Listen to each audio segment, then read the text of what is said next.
Sa murang edad ni Bernie, naranasan niya ang pang-aapi ng mga tao dala ng kahirapan. At lalo pang naging mas mapait ang karanasang ito sa pagkawala ng kanyang ama. Naging matigas yung kalooban ko. Pero at the time, wala akong magawa kasi mahirap pa eh. So ang inano ko na lang, sabi ko, balang araw, pag kami na may pera, babalik ako doon. Tsaka na ako mag-revenge. At babayaran ko ang tao na papatay sa lahat ng magulang nila. Nang pumatay sa magulang ko. Kaya naman matindi ang naging pagsusumikap ni Bernie upang makaahon sa kanyang sitwasyon. Naging working student siya mula high school hanggang sa pagtatapos ng kanyang kolehiyo. Naging top 10 student siya ng Bachelor of Science in Marine Transportation. Marami mang naging pagsubok ang dinanas niya, ay natamo pa rin ni Bernie ang kanyang pangarap na makarating sa Amerika. Ang business ko ay nagtayo ako ng cleaning company. Kasi yung first work ko nung dumating ako sa Chicago, I was a janitor.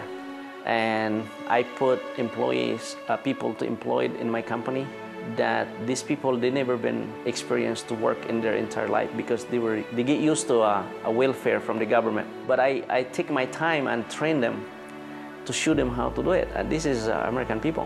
Got another contract that in 3 years, I grew my business over $1 million. Kapalit sa pag-abot ni Bernie sa pangarap na yumaman, maraming bagay naman ang unti-unting nawawala sa kanya.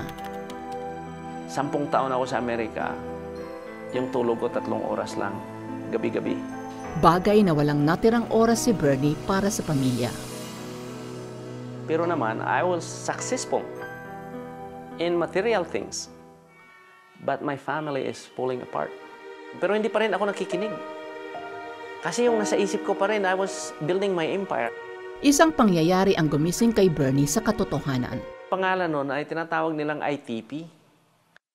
Ang normal niya na count ng platelet level, 450,000. Ang sayo sabi niya 11,000 lang. Nagtataka nga kami kung bakit ka pa lumalakad. Sabi ko, pag namatay ako dito, Lord, hindi ko makikita yung mga anak ko na lumalaki. Maging katulad ako sa, yung tatay ko, hindi ko nakita. Sabi ko, kung bigyan mo pa ako ng isang tsansa, I will dedicate my life to you. Ang mga katagang iyon ang tila naging susi sa kagalingan ni Bernie. Matapos lamang ang 3 buwan ay biglang nanumbalik ang kanyang kalusugan. Nawala ang sakit, bagay na pinatutunayan ng kanyang mga medical records. Iyon ang naging simula ng pagbabago sa kanyang pananaw sa buhay. Maging ang balak na paghihiganti ay tuluyan ng kinalimutan.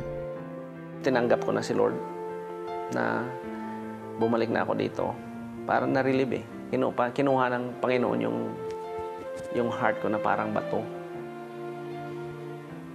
Tapos ni-replace niya yung bago. Mga pamilya ng tao na pumatay sa tatay ko, walang makain, damit. Instead na galit ako sa kanila, awa yung dumating sa akin. At that time, may pera na ako eh.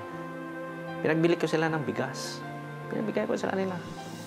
Simula nang makilala niya ang Panginoon, hindi pagpapayaman sa sarili ang naging pangunahing layunin ni Bernie. Ngayon ay kanyang pinagyayaman ang pagtulong sa mga taong nakakaranas ng kahirapan at kaapihan na minsay naranasan din niya. Tumutulong ako, yung isa kong business na tinutulong ko sa kanila, pinapadala sa India lahat ng proceeds sa mga hungry kids. Kasi naging hungry ako nung araw, nobody care. So this is about time na I can care with someone else that nobody knows about it. Si Bernie ay bumisita sa bansa sa kanyang ika-50 taong kaarawan upang ilunsad ang libro na kanyang buhay. Sana, kung sino man makabasa noon, mabibless na may way out sa kahirapan. Pero hindi natin alisin yung focus natin sa Panginoon. Kasi kinoconsider ko ngayon I am the most blessed person in the world.